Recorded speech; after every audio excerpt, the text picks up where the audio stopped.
Hello, dear viewers and our fans of DigiEduHack.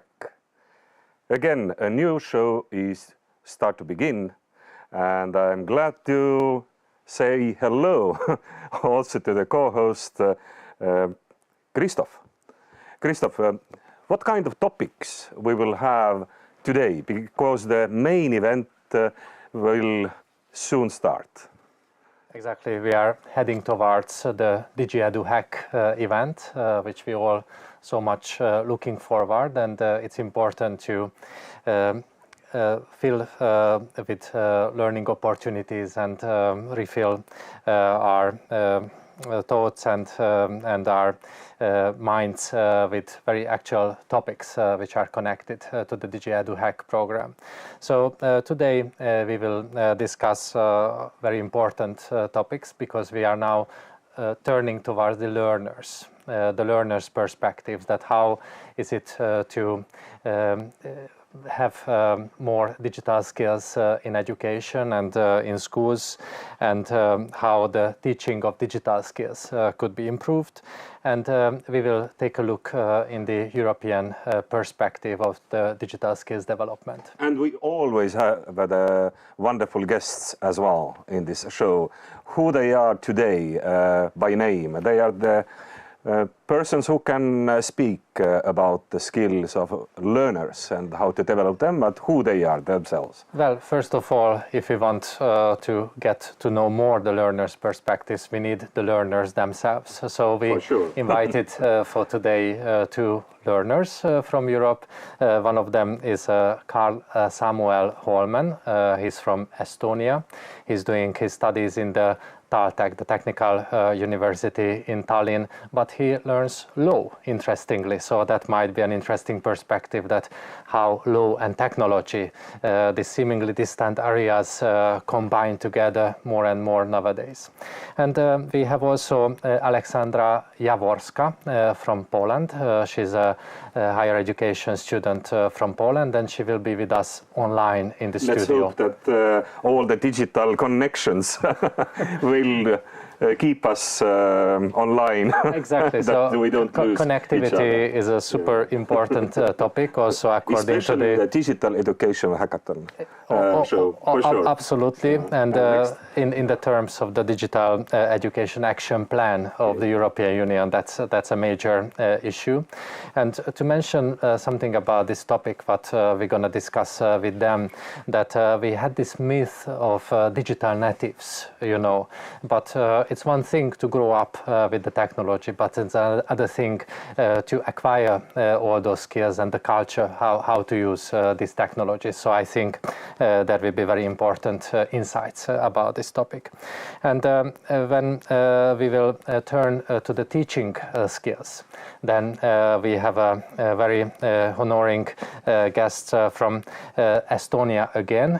He's Mart Lampere, who's also named... Very well known in Estonia as opinion leader in the such topics. I heard that he's also named sometimes as the father of Estonian informatics education. Quite true. I don't know, do he himself like this title, but we use it. Maybe not, but I'm sure that he has all the insights what comes to the informatics education as well. And along with him, we have another very interesting guest from Latvia, Angela Jafarova, who is running massive coding education programs in Latvia. He's also targeting towards more girls in coding, which is an absolutely important topic in Europe, when we can see that can you imagine, more than 80% of the digital workers are male. So I think we need to grow the number of females, and we need to understand also this paradox, that how it comes that female students are very well performing in sciences and also in various STEM subjects, but we don't find them in the digital working positions. So we need to turn this picture. Absolutely true. And if they see on the stage the person, Angela, and she can talk about it, that it is possible to do, and it's not so hard, and it's not only the male position need to be, then I think she can be kind of the model for the next newcomers into this area. That's right, that's right. And also in the closing section, we will talk about that, how the European youth can keep their digital skills continuously improved. Because I think that's another key issue when we see a lot of emergent technologies. So almost every week we hear about some innovation, something new, some new possibilities. Just think about this avalanche of the artificial intelligence, which everybody discussing nowadays. We need to think that how to make part of the everyday schooling, everyday learning, all these new developments, and how to relate to these new developments. And in the end of the session, or ending session, let's say, you will be lead it as usual, and it is about ask me anything, any question. Don't be hurted, but that's my favorite session because actually that's the moment when we ask all the viewers, all the followers of the stream, that please place their questions in the chat line. So you can already start to put your questions, your comments in the chat line, and we definitely make sure that we bring it to the broadcast, your meaningful questions and your comments. So yes, this is the thing that already in the first session you can write down your questions and proceed it until the end of the show. Maybe it's not the best idea to leave your question for the last minute. Yes. Yeah. Yes. So immediately, Yeah. if you have the question, all the questions are welcome. Thank you, Christoph.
Hello again, and let's proceed with the first guest. Hello, Karl.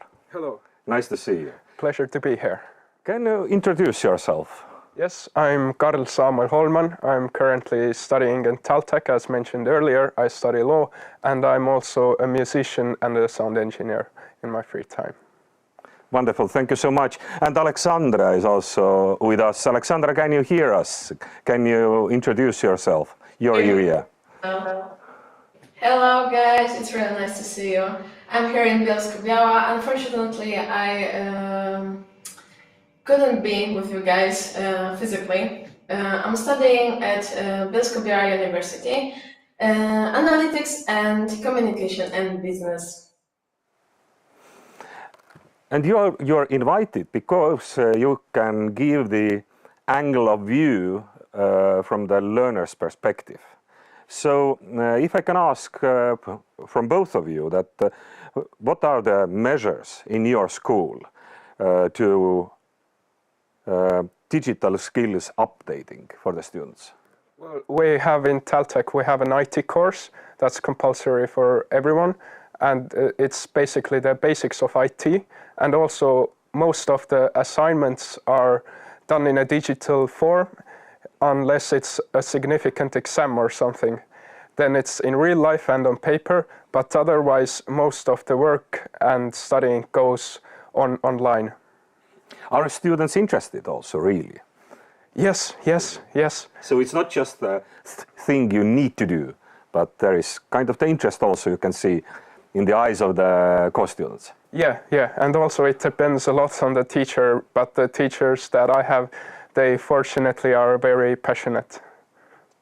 Very nice to hear that. Alexandra, the same question for you. What are these measures in your school to keep up the digital skills of students? At our university, we mostly use Microsoft Teams to communicate with the lecturers, with the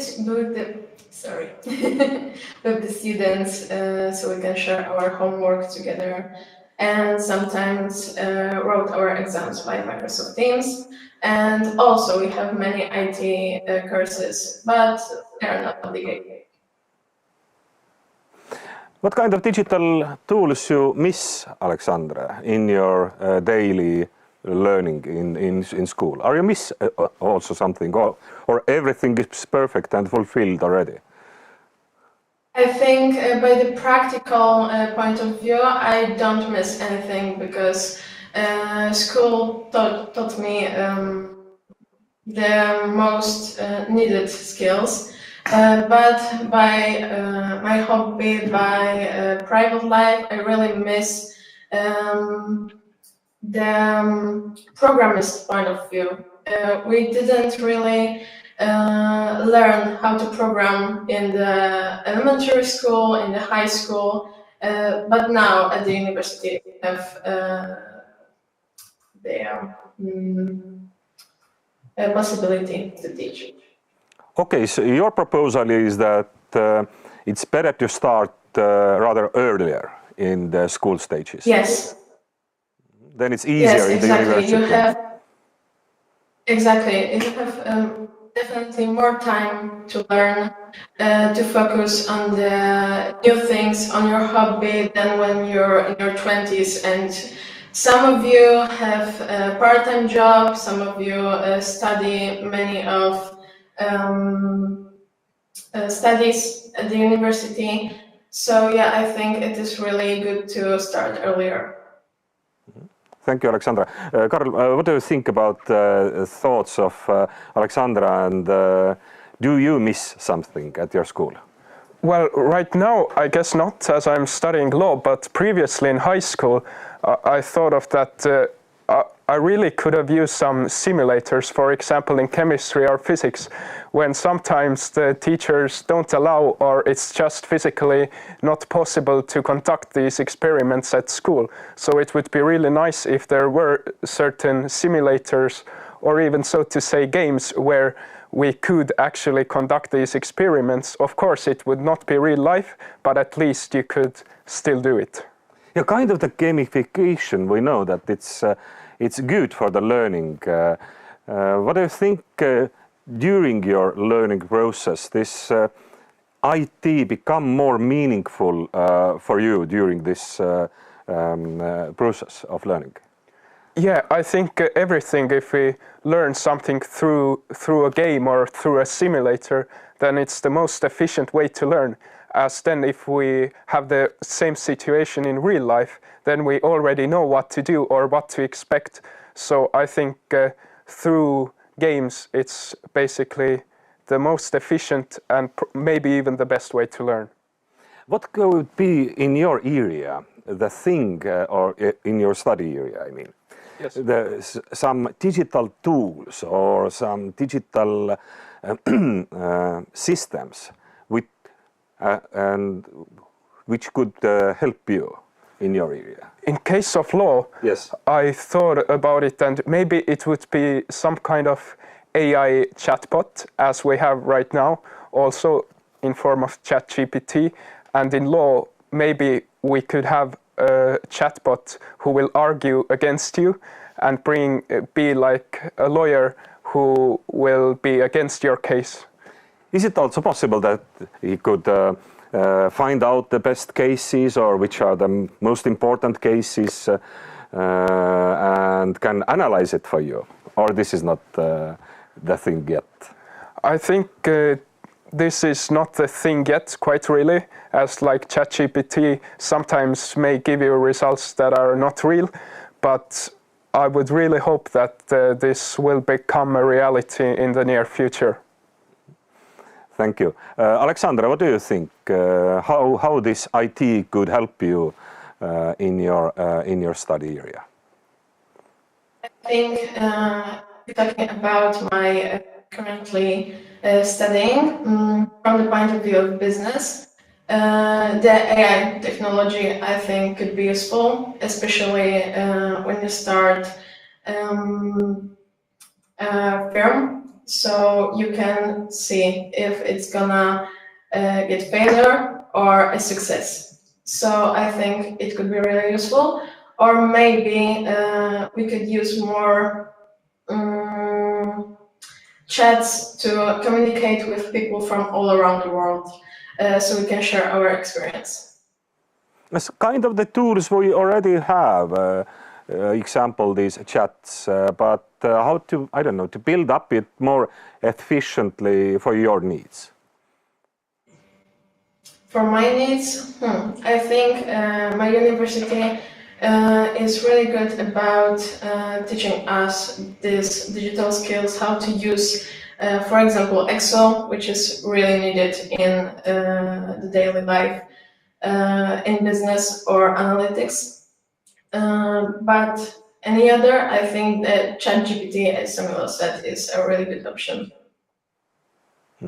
Thank you. But soon we'll begin the digital educational hackathon. What kind of the problems you can or you could solve through this hackathon if you're free to think about it? Any educational problematics, because you're now the learners and you can see it in a very close, the educational process itself. Karl. Yeah, I think two parts that it could solve is really collaboration and, so to say, simulators or games. If we say in a digital way collaboration, then of course the students might agree that, okay, I will do this part and you will do this part, and it's not really collaboration, but I think it can be done also in a better way, and we can use this technology and simulator and games be built up in that sort of way that it needs collaboration and talking between each other for the whole process through the simulator or game. So digital educational hackathon could help us to bring us more together, not to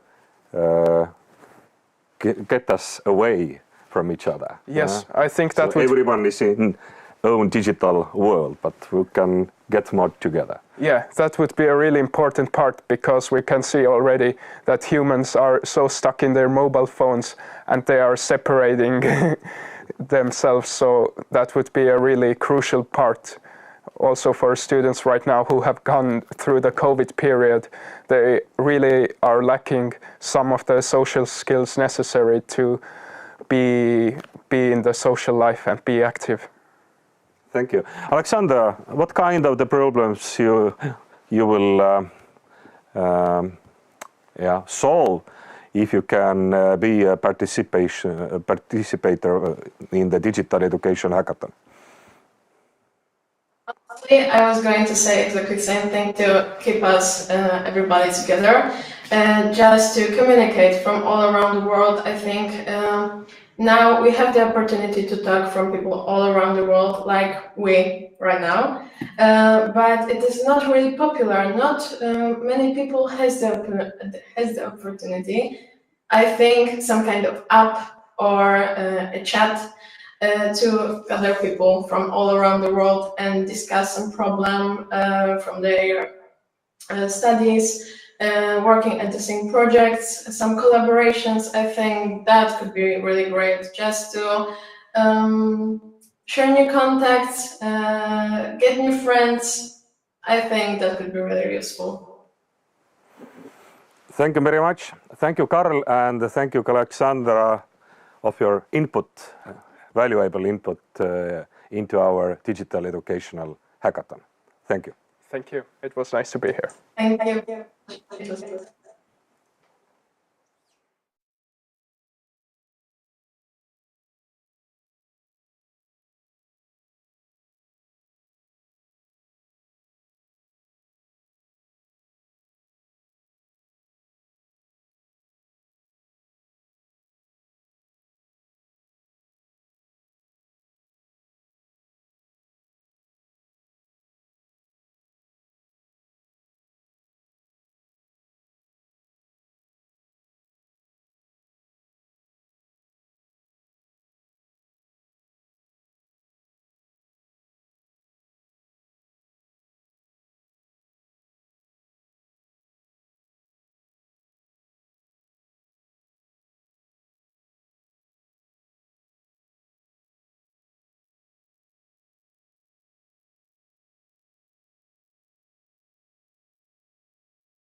Hello again, and I'm glad to introduce for you the next guests, Mart Laanpere and Angela Jefarova. Nice to meet you. Hello. Maybe the first question could be that you need to introduce yourself for the viewers. Mart, you had already the introduction from Christoph about fatherhood, but can you talk a bit closer? What is your area and topics right now? Yeah, I'm not ready to take paternity test for school informatics in Estonia, but that's true that throughout my relatively long professional career, I've been contributing to development of school informatics as a subject in Estonia. And right now I work as a professor of mathematics and computing education in the School of Digital Technologies, Tallinn University. But I've been contributing to development of informatics curricula, textbooks, tests, over the long period of time. How long period? I started as a teacher in Soviet time in 1989, and our group of new mathematics teachers who graduated from Tallinn Pedagogical Institute were the first one in Estonia who also got qualification to teach informatics. We specially requested it from our professors that it's not enough to be only mathematics and physics teachers, but we also requested qualification for informatics. So I set up my first coding club with 12-year-old boys and girls in 1990. And this is how it went. Now I'm a professor, teaching the future teachers of informatics. Thank you so much. Angela, we've been talking about you also in the introduction, that you could be kind of the role model for the girls, that it's possible to do the IT job, and it's possible to get the IT skills and all the development skills and also the teaching skills for the girls as well and for the women. So why not? Yes. What do you think? Could you be the model for it? I hope I am already, and my name is Angela. I'm co-founder of Datorium at the company startup developing EdTech solution. And I'm also a mother of 3 daughters, and I'm every day facing the challenge of stereotypes that are for women, for girls. As example, last year my daughter said that she knows how to croquet, how to knit, and she would like to try what the boys do in the subject, so that they would do the technical drawing and then make a chair. And she got refused by the principal of the school. And that happened in 2022, where we have inclusive education, where we have everything gender balanced and so on, and still the stereotypes are in place. So that is the situation we're facing now. With this, we are breaking the stereotypes. We are trying to open IT field education, digital education for girls, for women, and develop special courses for girls so that they would enter in a, so to say, safe environment, this incubator sort of a course, and then when they feel comfortable, they join the full course together with the boys. What are these EdTech solutions? You said that you provide EdTech solutions. Yes, our team has developed an EdTech solution which allows us in real time assess the engagement of students. For example, we have a large groups of online courses. By large, I mean several hundred and even thousands. And we see with our self-developed bots how each of the participants is doing, writing, chatting, sending, posting, doing something engaging. Because after the COVID, I think everyone knows how boring it can be just see the talking head in your monitor. And with young people, when the attention span is so short at the moment, the professor won't deny that it has been shortened by years. So nowadays, we as a teachers in our online lessons, we compete with the TikToks, with Snapchat, with Instagram, with all the short, colorful videos that we see on the screen. And if we are just a boring talking head, we get swiped away in a second. So we have to be interesting, engaging, to be able to compete with all the TikTokers and influencers and the YouTubers. What do you think about this input the learners just gave for us a few minutes ago?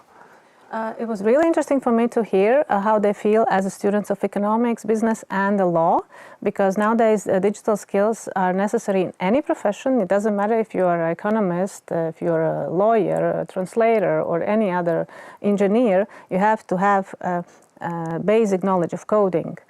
As previously we said, you have to have basic knowledge in English in every field you work. So now coding is a new foreign language you have to have. And I'm really happy to see that our government introduced a new educational standard. We have a coding as a compulsory subject in our country for 3 years now. But we have faced the problem. We don't have teachers to teach. And you probably know how fast is IT industry developing, how fast is dynamics in IT and in technology as such. And the teachers, especially the age of teachers that we have in Latvia, let me tell you 2 numbers. 89% of all teachers in Latvia are women, half of them older than 50 years. So this group of people are not very keen on learning technologies and adapting. They are not daily using the... And that's why we don't have the role models in school. So these teachers are not used to use technology to solve their daily routines with the planchette, with the laptop, with the phone, using platforms, tools, available resources that could actually optimize and make efficient use of your time using technology.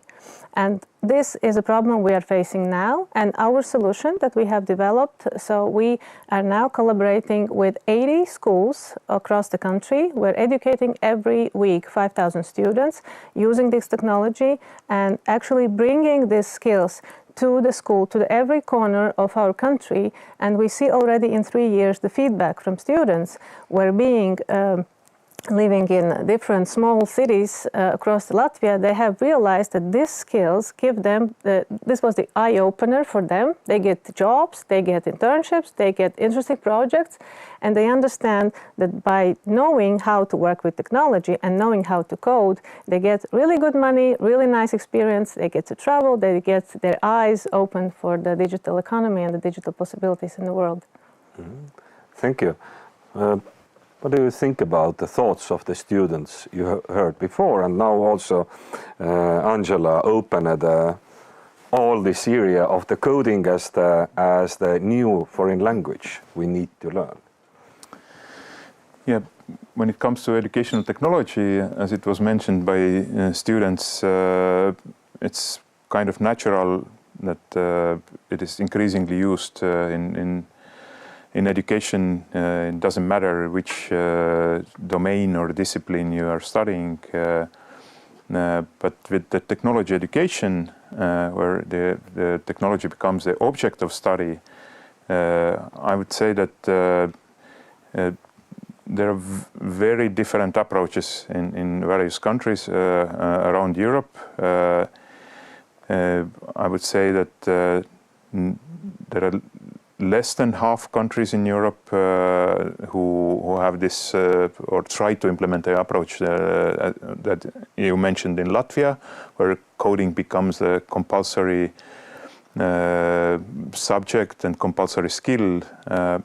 Also in Estonia, we recognize that we don't have enough teachers, and we are not ready to prepare in a short period enough teachers who would be able to teach coding for everybody.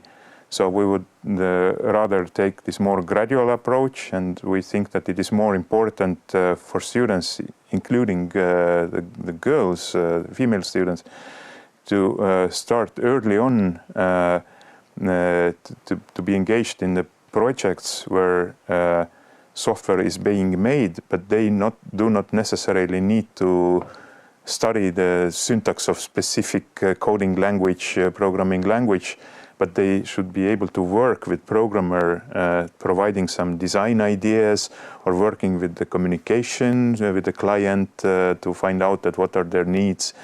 So it means that our approach is more like focusing on learning how the software teams work in the real world, not necessarily teaching the syntax of the specific coding language, which probably would be useless anyway. Nobody actually makes a real products in the real world with Pascal or Python even. So they have to learn another programming language in their real life world of work anyway. But in other countries, it's even more different. For instance, in Finland, they've lost the subject of informatics, and there is no way probably to bring it back. So in the latest curriculum reform, they decided that coding, if it is taught in school, it should be taught by teachers of mathematics, which is another different type of challenge. And the reason why they did so or because the informatics as a subject was lost at some point. So it happened in many countries in Europe in 1990s. Coding didn't seem so relevant anymore, and more important was to learn like basic skills of operating the computer and like most widely spread office software and internet. So this is this was what employers expected from school, and the school adopted, adjusted, and they started to provide this kind of skills, to discover a few years later that this kind of skills can be taught through integration to all other subjects. You don't need informatics teacher to teach how to use Word or Excel. So any teacher, almost any teacher, can teach it. And this is how the teachers left the job, because they had many alternatives with much better pay. And this led to a situation that in many countries, almost half of the European countries, informatics has been lost as a separate subject. No teachers, no curriculum, no textbook, so everything comes together. And then, like in Finland, you have to invent some alternatives. What do you think about? Thank you, Marta. What do you think about Marta's thoughts?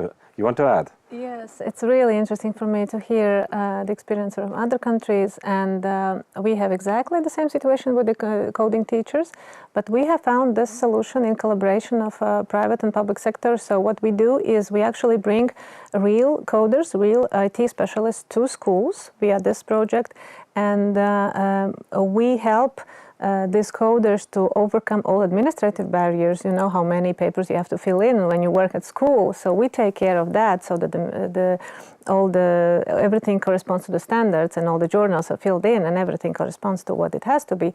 But we have a really enthusiastic coder who is willing to share the knowledge with his students, and when they do so, the students feel the vibe of how it's actually happening. As you said, in projects, it's so important to work together in a project with different collaboration tools. You have to have somebody who is really good in pitching, you know, in selling your product, somebody in the design, somebody in back end, front end. You have all these parts, and when students see that, and when they have a teacher who has worked in, I know, some big IT companies, and they hear these stories and they see that I was a student once and then here I am running some good company, working for an international company, they believe themselves that they can do that. They overcome this barrier, they have understanding how it actually happens. And here what we believe at the Thorium team, what we believe, it's really important to at some point be able to assess every skill, not just the grade like we have now. So if you know how to code, you know how to run a code line, then you get the grade. If don't, you don't. So it's very important that in a team you get the assessment of every skill. So if you can help others in your team to pitch, to write a presentation, or to do something useful to push your project forward, you should be assessed. And this is what we are doing with our technology, with our bot.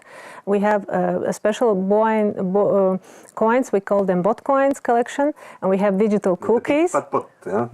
Bot coins, and we have digital cookies which students get when they good performance, when they answer something right or they do, and they really like these digital cookies. So if you're good in your team, doesn't matter in which field, but if you're good, useful, and your team members tell you, you are good for this team, we like the way you work, you're good to get great. And that's how it works. And I believe at some point, taking into consideration how we have now AI entering the education field, at some point we will abolish the grades and we actually will have to change the full approach of education. So we need to go into the gamification a bit more, all these small grades and cookies and all this fun stuff, but not only the fun stuff. It is you learn by fun. Kind of the grading also. And we can have the recommendations and stars and everything else.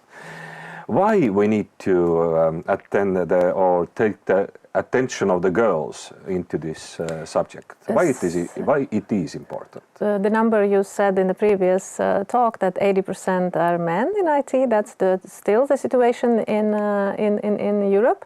And that's why there are many programs now with the focus on women, on girls. And studies show that around age 8 to 12, usually girls lose their interest in technology. So this is the special age when you have to, as a parent or as a teacher, be especially aware to see what interests and how the technology is being used by girls in order to invite them or pay more attention to this subject. And we have developed a special course. It is called PyGirls. We are running it for 3 years already. We have educated online and offline together approximately 400 girls. They do the basic Python coding course. At the end of the course, they have internal girls hackathon. They develop a game on Python. And what we feel as a feedback from girls is that when they start in the safe environment, they feel comfortable because they can, as they say, we can ask any stupid question because usually in a group of, when they're mixed groups, then the boy would make fun because they play games, they maybe know something more, they have this natural interest in, tech more than the girls, and that question would sound silly at some point. But here they feel comfortable, they start, and when they know the basics, then they can join the mixed group and they know that they already can do something, they're comfortable. And in this group we have a woman as a teacher, only girls participating, they have their own closed chat, they have special emojis, and everything is very cozy, and that's the way they start. And then 87% of girls usually say that they want to choose the next coding course, which would be the mixed with the boys together, which is a good sign, I think. Thank you for such a very practical advice for all the teachers. Mart, where are we heading with digital tools in the education or the digital education itself? Yeah, again, I would separate it in two different worlds. One is educational technology world, where technology is used as a means to learn or teach or deliver any disciplinary knowledge in biology, music, arts, and the other thing is technology education, where the technology becomes the object of study. And the situation is different in these two realms. In the first realm, of course, we made a big leap thanks to COVID. Now, practically nobody has an issue when you say that, okay, but in our next lesson or meeting, you can also participate online if you cannot attend physically. And most of the people know how to do it. And not only to use this video conferencing tools, but also some other tools. Of course, also the edtech sector, the startups are now invigorated, and they see that the potential growth of the market for educational technology services and products, and at least in Estonia, probably also in many other European countries, this sector provides more and more tools that could be useful for teaching and learning. I'm a little bit concerned that who and how is going to pay for all these nice tools, which are very attractive, but usually address relatively narrow problems in the long tail of the whole educational sector. But anyway, it's booming now. And also this project, DigiEduHack, is one of the symbols of it. So we invite people who have ideas and people who can actually make these ideas to become a reality, like a smartphone app or web service, to work together and to produce some new interesting tool for educational sector. But it's completely different with the other world. It means the technology education. Thank you, Mart. Yes. We need to end up, but we can proceed and with these thoughts in the next session, which will soon start after the few minutes. Thank you, guests. Thank you, guests. We will be back soon. Okay.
Welcome back. Same guests, a little bit different main question, maybe. So how European youth keeps their digital skills level updated? This is the main question for this 15 minutes session. Mart Laanpere, maybe you can connect your last words and first words of this session, your thoughts you want to give for the viewers. Please do so. Yes, I even would propose rewording of the same question in maybe a little bit more intriguing way. Do the European youth do they upgrade their digital skills thanks to the formal education systems and all the efforts we make in teacher education and curriculum reform, or despite of it? And I would say that at this point, I would incline to the second option. So it means that nobody taught our youngsters how to use TikTok in school, or until now we also haven't banned it in schools, but probably we're coming very close to it. But also many other apps like buying a bus ticket or ordering pizza. Also the AI. Yeah, ChatGPT. Nobody teaches it in school as an official school curriculum or a study program. You can't find it in the textbooks. So I would say that all this more interesting and dynamic part of this digital skills probably today are acquired by European youth despite the formal education system, which doesn't mean that we should be happy with it. And that's why we are continuously trying to update our teacher education, especially for informatics teachers, and also learning resources. Because nowadays, at least in Estonia, we don't have any printed textbooks for informatics. Everything is online. But it's changing so quickly as well as we told before. It has to be online. It means that as soon as you discover some new topic, you can submit it and replace it in the corresponding chapter in textbook. And this is the way we are going now. So, but still, it's difficult to catch up the speed of change.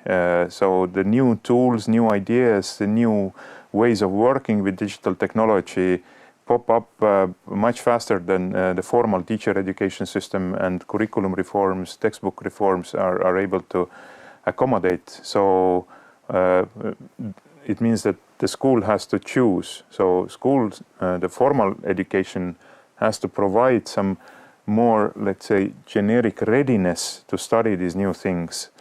And by generic readiness, I mean general or key competencies, such as digital competence, which is pretty well defined by European Commission and implemented in different job qualification profiles and so on. Then entrepreneurial competence, learning to learn skills, but also computational thinking. So this is something that informatics teachers can do, and this is their like a core mission, to not to teach so much this basic coding skills or syntax of specific coding language, but more like a general skill to think as computer scientists or software engineers are thinking. So this has to be a mission of the school, because this is something that usually kids don't pick up on their own, just like they pick up TikTok or Bolt app. Angela, and then with these teachers can come into the room also some practitioners who are really daily basis working with digital tools. Could be this the solution for I the totally teaching. believe that this kind of collaboration is the answer for this, and we see that it's working in our case. I totally agree with the Professor Mart that we don't teach skills, but the young people, they absorb them by themselves because we are new generation. And as I'm teaching trainings to young people and to also adults, I see how flexible are young people with technology, trying out new apps, new platforms, new solutions. They try it out, they understand the concept, how it works, and when they need it, sometimes, okay, I had an app where I could make this and this, let me Google it.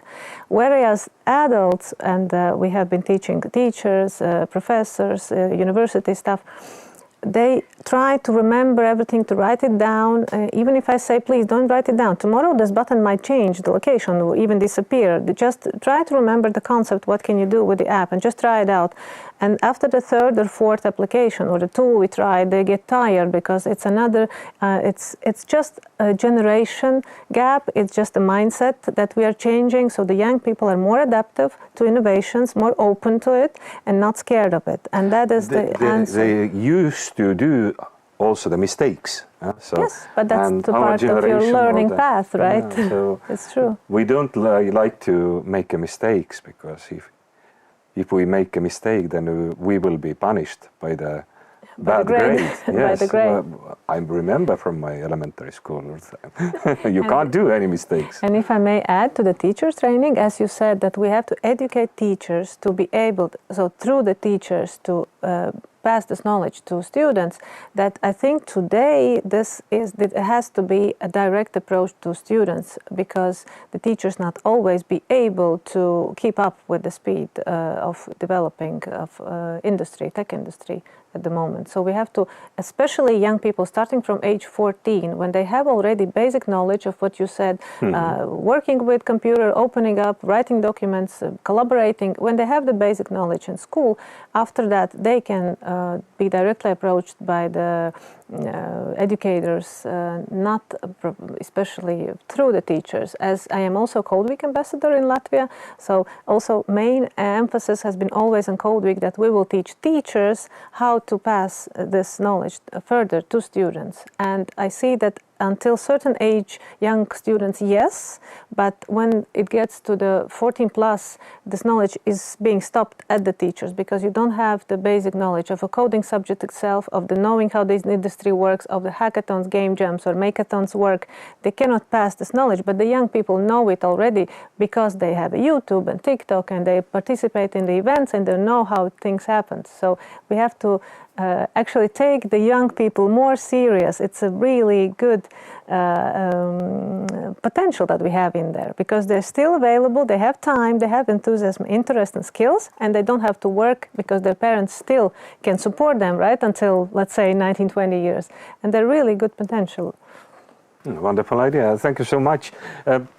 What could be this problem for not the problem, but let's see, another word, vision, issue, whatever, to solve on the digital educational hackathon? What could be this, I don't know, some small thing of the innovation, what could turn into the better digital education, or I don't know, the bigger concept? What is your proposals for these people? Oh, I just hope that the people who come there already have the ideas that I couldn't even propose right now, so they will surprise us, the mentors and the people who are working with them.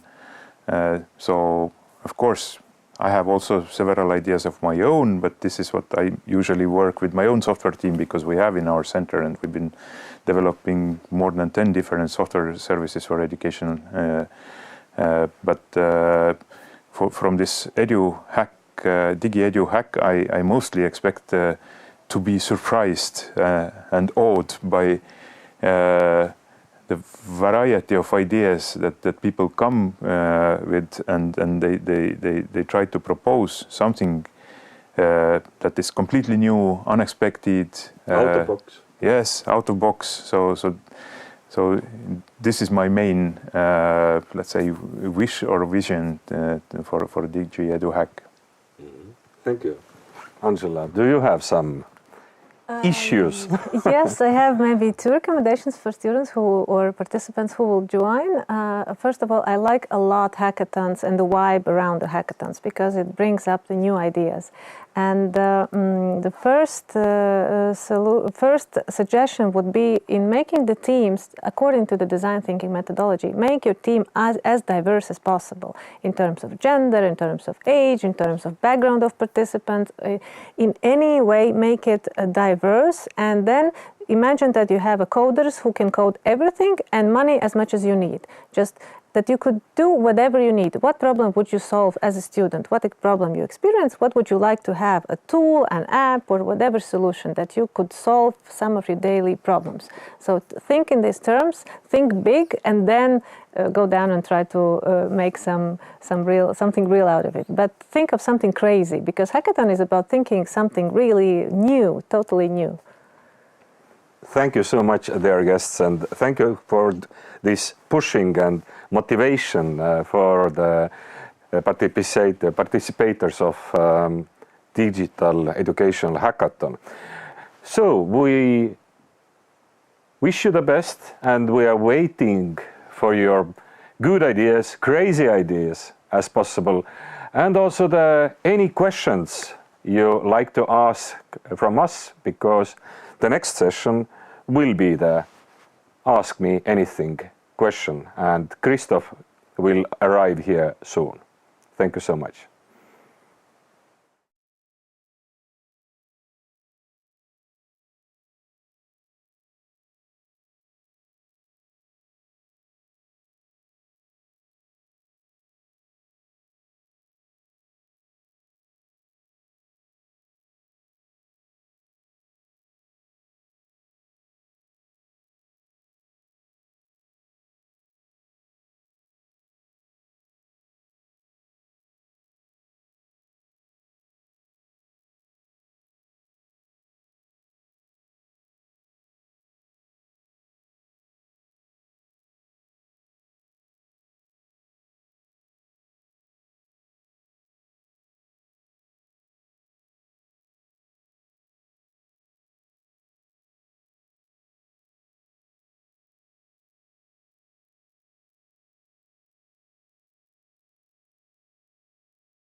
Welcome back, everybody, at the DigiEduHack Learning Opportunities webinar. This is gonna be the Ask Me Anything session, where our viewers can make comments, can make questions, and all these will arrive to me on this device, and I will try to make sure to put these questions and comments on air. So you are warmly welcome to make questions, comments for all what has been told or what we will be discussing about in this session. So here we have in the studio Angela Jafarova from Latvia. She's one of the co-founders of the Datorium, a massive online training system for coding and digital skills, virtual labs, and so many important things what she already explained to some extent in the previous sessions. And we also have Professor Mart Lampere. He's professor of digital education, especially informatics from Estonia. And we are very lucky to have online Aleksandra Jarowska from Poland. She's a student with a lot of digital experiences, like all students nowadays. And here we have in the studio Carl Samuel Holman, who is studying law in a technical university. So that's a very interesting combination. And actually the first question goes to you, Carl. Someone have been interested that how, for example, VR or AR could be used when someone studying law or making law or in the law field.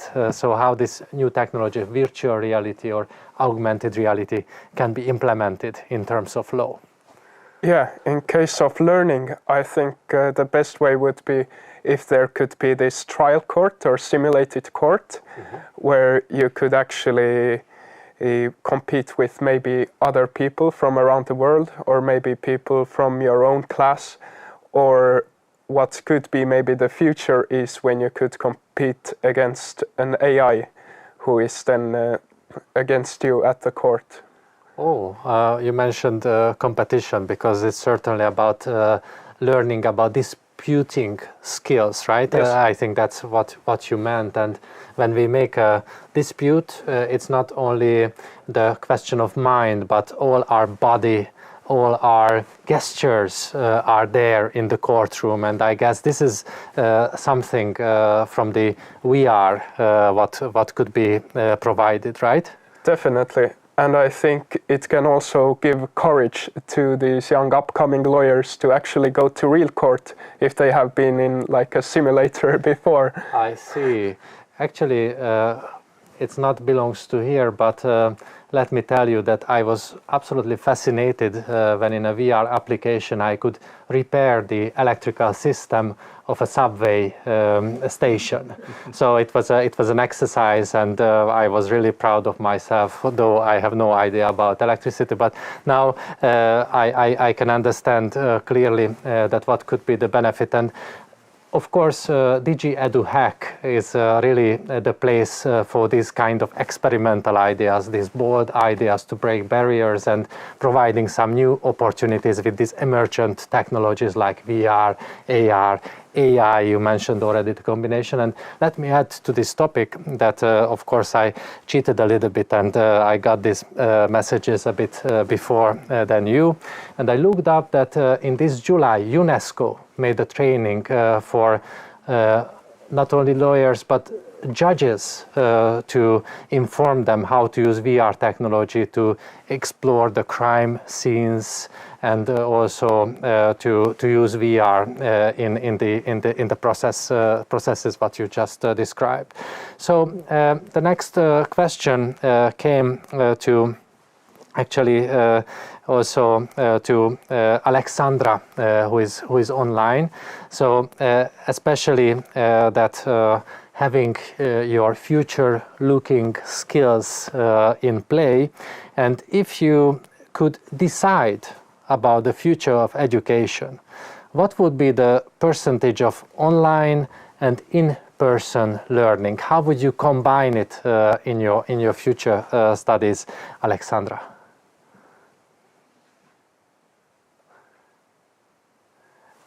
I'm not sure if we hear Alexandra. Do we hear? Or at least the viewers hear her? Better? Okay, yes.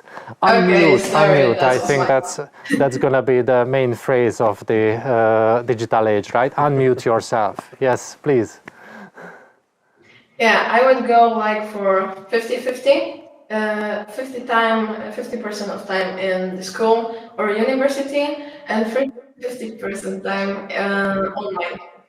But of course, it would be possible for students to decide by themselves if they want to use ordinary classes to be physically in the class, or using some communicators online.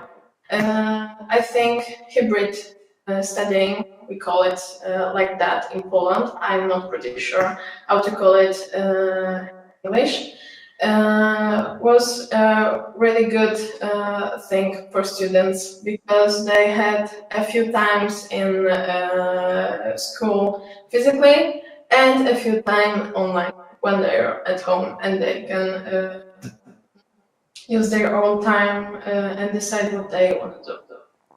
Thank you, Alexandra, for the insights. And this brings me to the question which we ask nowadays many times, that do you think, Alexandra, that a teacher could be replaced by an artificial intelligence or a machine someday, or a robot?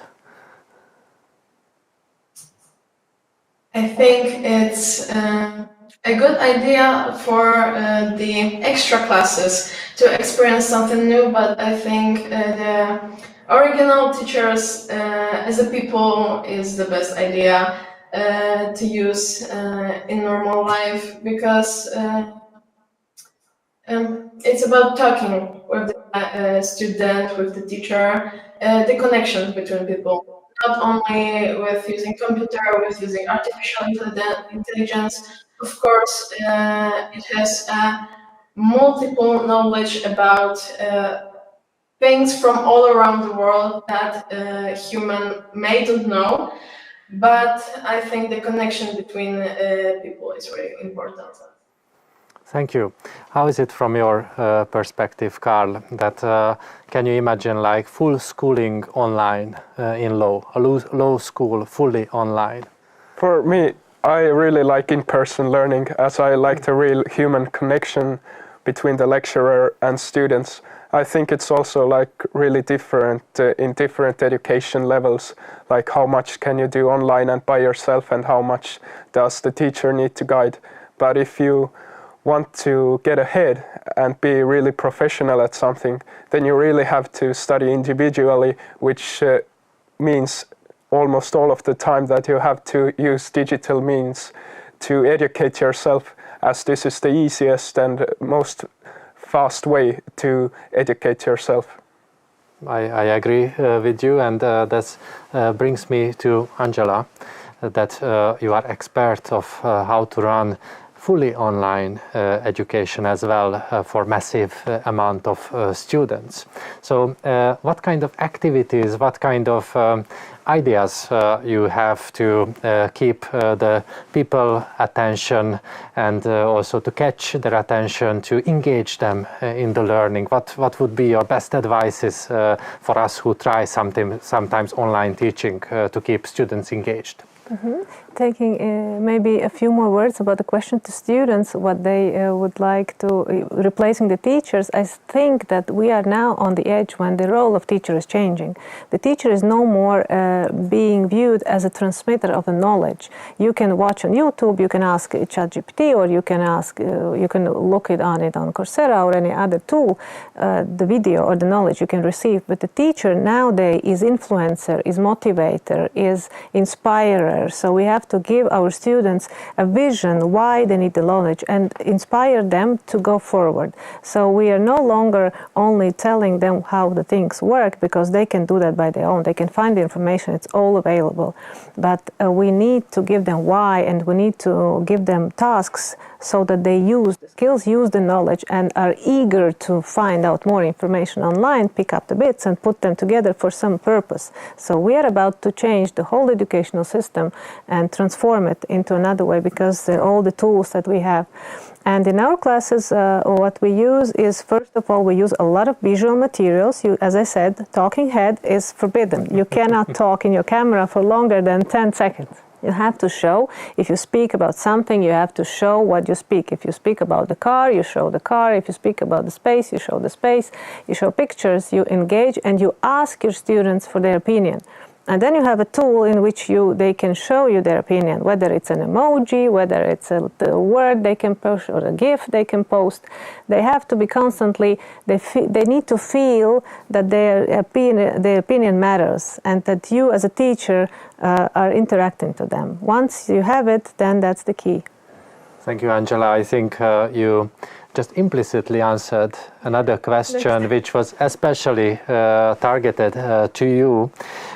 Someone, I assume it's a teacher who asked us that how to be not only a boring head in digital education. Sometimes we just need to use Zoom or Teams or those kind of camera included environments when we want or not become talking heads, but I think you already mentioned some opportunities to get away, get a bit departed from this talking heads impression, but to spice up the content, right? Yes. With some unexpected material as well on the screen. Exactly, and I like very much the activities that Code Week is offering to the teachers. The very quality. Code Week. Yes, I strongly recommend all the teachers to join community of Code Week teachers and attend their events, because they always show very interesting new tools that I always happen to try and with my students. Yes, and I think we just arrived again to the question of the teachers and how to prepare the teachers, and I even think that there is too much on the teachers nowadays. Everybody look at the teachers to solve all these problems, and Mart, you already described the critical role of the teachers in the digital skill development, and somehow you being a witness of this many decades long process. How do you see the future for teachers in the digital context, and what would be your best idea to give more support to the teachers in these many challenges and many expectations? Yeah, it's actually a very difficult question. Because it's, let's say, it's relatively easier to come up with some really nice edtech service that is kind of like extracurricular or not really in the part of mainstream education, and offer it to only these students who are interested, and without bothering yourself to get, let's say, teachers on board, like a majority of teachers. So if we want to implement some things on the systems level, then the things become very slow, because let's imagine that we completely update our in-service, pre-service teacher education program. So it means that we guarantee that every new teacher that comes out of the university knows how to work in teams, what is hackathon, what is Scrum, what is design thinking, what is computational thinking. Yeah, we can do it. We can do it in 1 year, 2 years, but then just the scale is completely different. So we can produce in Estonia maybe 20 to 40 new math teachers every year. But the total number of all existing math teachers in Estonia is 1,600, and 20% of them are older than 60 years. So it means that they have 5 years or less until retirement. So how to work with them? There is no effective means to address all these thousands of teachers. Yes, we can provide in-service training. Again, in-service training is voluntary. So it's up to the teacher which course they will take. Do they take computational thinking or design thinking course, coding course, or they just take another course in their own subject area, because also their subject is changing a little bit, curriculums change and so on. They just want to update, brush their skills, and they cannot go away from their main job to training too often or for too long. So this is the main thing, that we need to find more flexible ways to introduce new knowledge, new ways of working in schools, that don't assume engaging all teachers or even half of the teachers or even 20% of the teachers, but still reaching almost every school, or at least will be available for students who don't have teachers who are interested in this innovation in their school, but they can take it online. So that's why I really like this new EdTech services that work closely together with schools. They offer opportunities for students, and sometimes also for teachers who are interested to do something cool and innovative. And at some point, hopefully, it will spread in the school. So this is the trickiest thing, that it cannot stay as a separate bubble, which is completely outside of the mainstream education. So you need somehow to achieve also integration of this new practice or this new knowledge, so that also other teachers in the schools at least are aware that what are we doing, and maybe at some point there will be a role for these teachers to just jump in and play a minor role, nothing to do with coding, but maybe as a part of the design team, trying to help you to define the requirements, or as a customer maybe, ordering some ideas from educational hackathon. So this is the most tricky thing, that to merge these two worlds, very fast moving entrepreneurial edtech sector and mainstream education and teacher education, in-service, pre-service. Definitely, and when I scroll among the questions and comments, we seems to have get a lot of contributions. Thank you a lot, and I would like to encourage you to let us hear you more in the chat line. And definitely teachers have been addressed here, because actually one teacher already want to be a participant in the DigiEduHack. We just get this comment. He or she asked, is it possible? Yes, definitely it's possible. So DigiEduHack is especially about this opportunity to connect the teachers with the EdTech world, and researchers and students in the same circle, and let them to dream something new, and let them responding to their own combined needs. So the age has been mentioned quite a few times.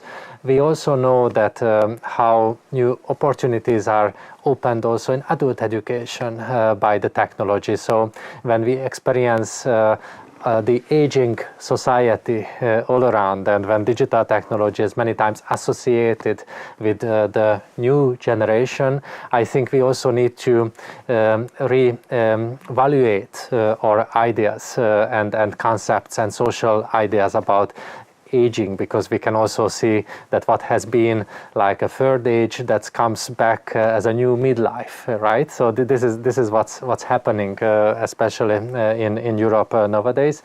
And that idea what Mart and Angela just started to discuss, that maybe pre-service teachers, so future teachers, and maybe in-service teachers who are already teachers, why they can be in the same course. For example, on the one hand, some of them take professional development, and the others take original training in the same context. So that can be also a new way, and also technology should be enabling this kind of timing or scheduling problems between these groups. So that's already some kind of idea for the DigiEduHack. And when we talk about ideas for the DigiEduHack, another commentator had look on the other end of this timeline, and someone asked that can be a kindergarten a host of a DigiEduHack event? And I'm very happy to tell yes, there can be, and we really looking for educational games solutions for the youngest as well, because I think you all agree in that it cannot be started early enough on the right way. And when we talk about also ages and also different kind of activities for developing digital skills, someone become interested in Alexandra's hobby. So Alexandra, you mentioned that your hobby is software developing, right? Can you tell about that how did you start it, what materials you use, how you do what you do? Can you tell a bit more about this?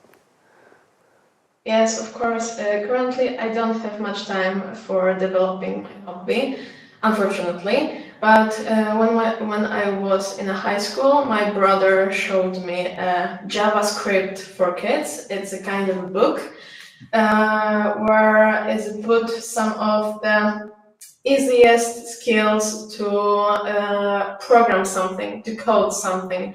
I think it's a really nice way for people who don't know about software, who don't know from what to start, and I think it is really good to look for some books for kids.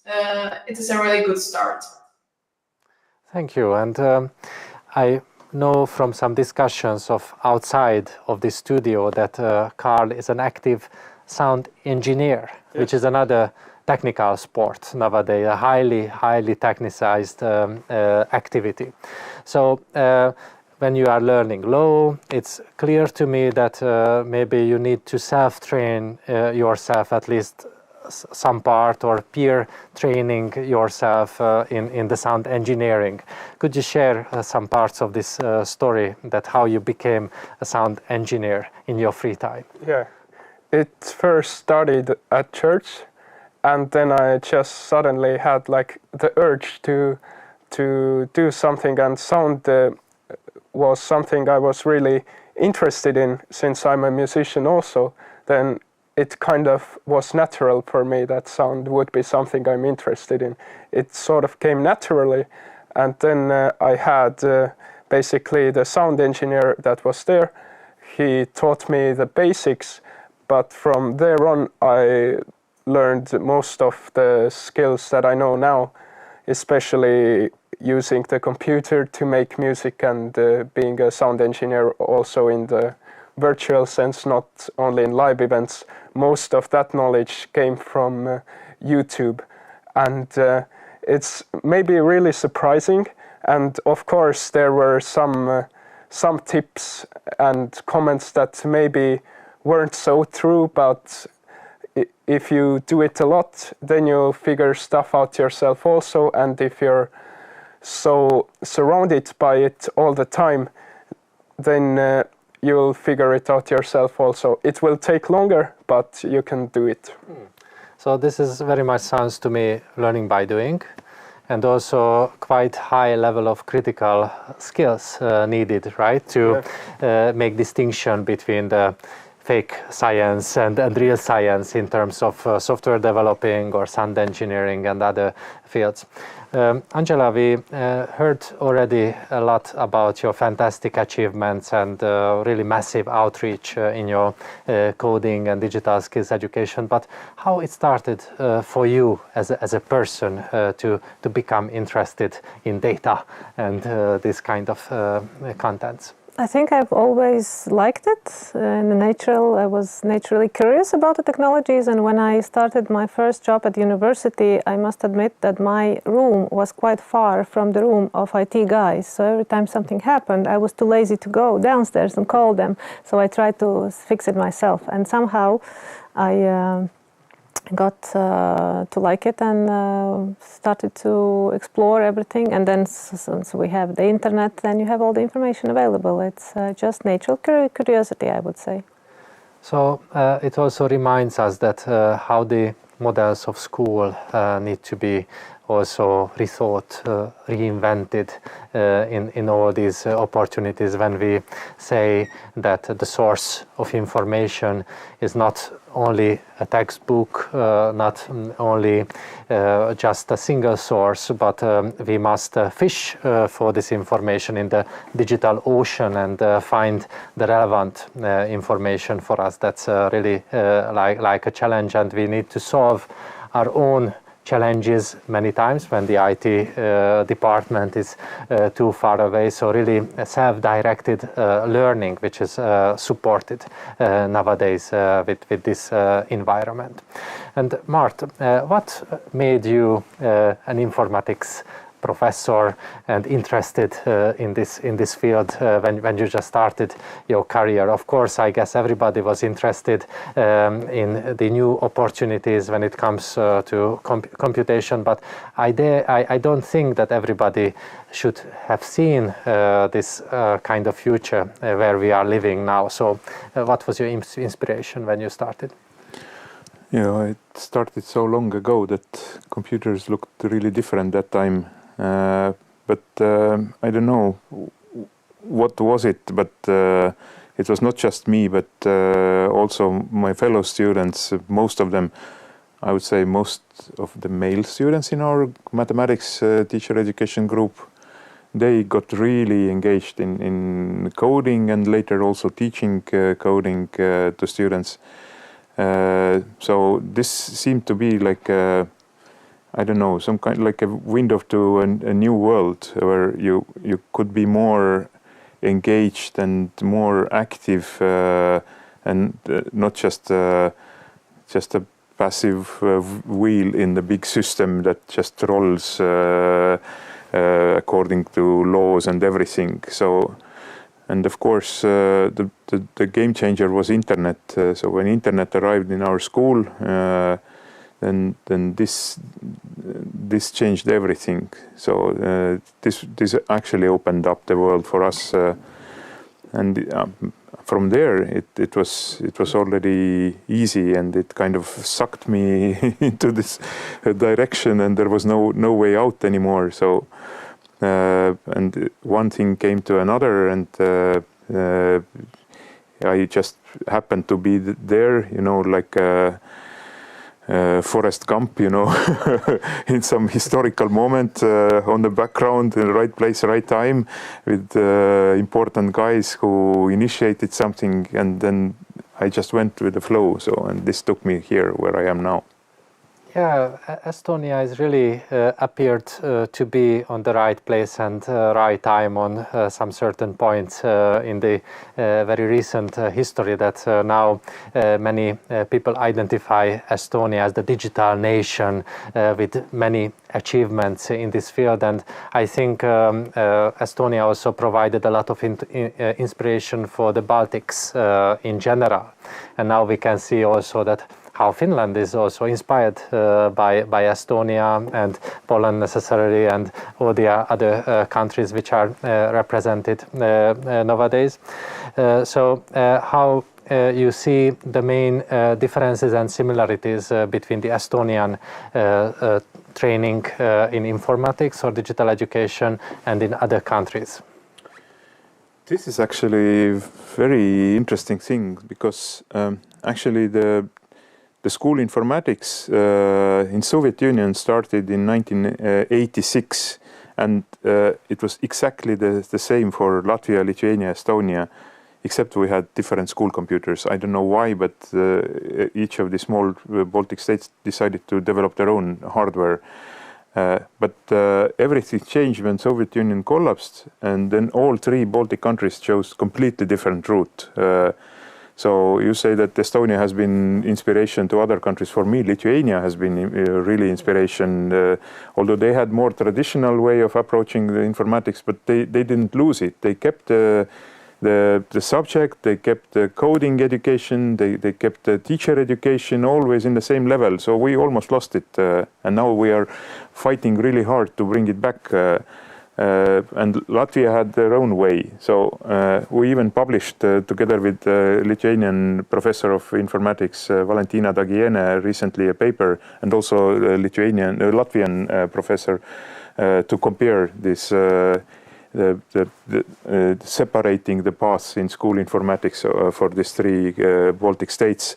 But I think that this part is over, and now I would rather see the main trend is that we are all heading to the same similar future. It's just meanwhile we've been separated. So in Latvia the coding is compulsory now, in Estonia not. In Lithuania it's also compulsory, but it always have been compulsory. So it is really interesting to learn from them and to be in the projects together with Latvians, Lithuanians, and also Finnish partners, Norwegian, Swedish partners. So luckily this cooperation has increased recently a lot, and it gives us a lot of opportunity to learn from each other. And now the question is for all of you, that how do you see the situation in a global comparison, in a nutshell? So whoever wants to answer. Europe and the world in terms of digital skill development.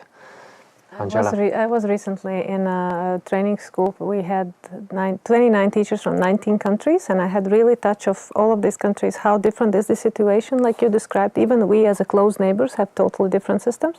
And there are a lot of countries which still don't have a subject as a coding or as informatics as such in the curricula. And teachers realizing that this is important, trying to have it in frames of their own subjects.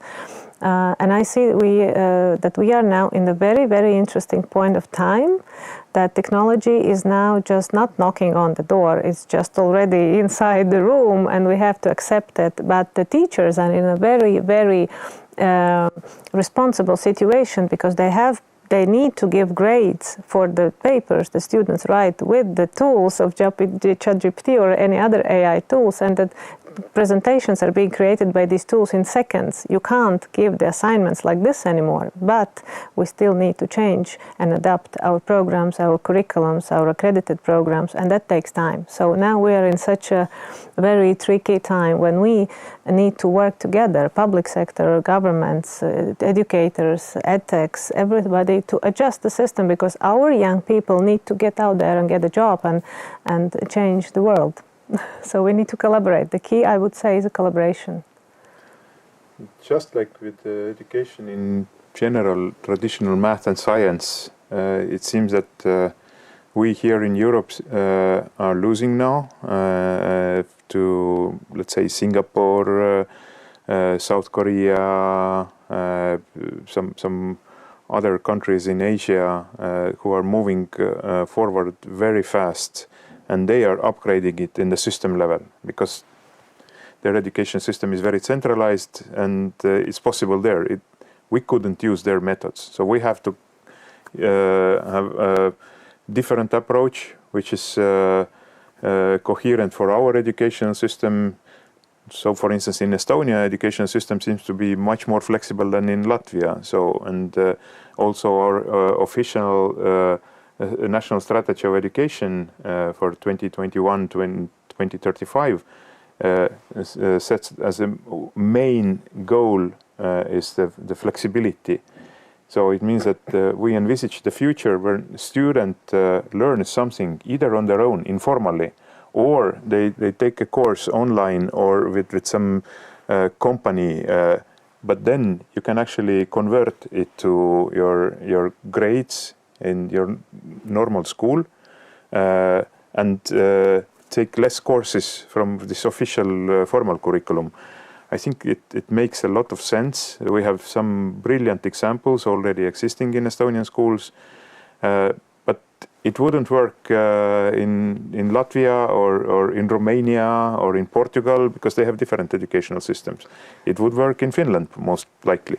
When we are talking about different experiences, there is also something we know as techno-stress, right?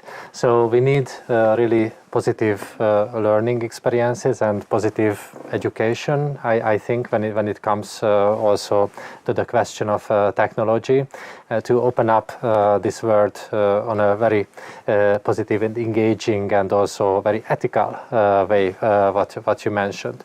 So to close this session, what would be your positive message for the teachers, Carl and Alexandra, how you would encourage the teachers of today among these many challenges what we just discussed today? What would be your positive advice, your encouragement to your teachers?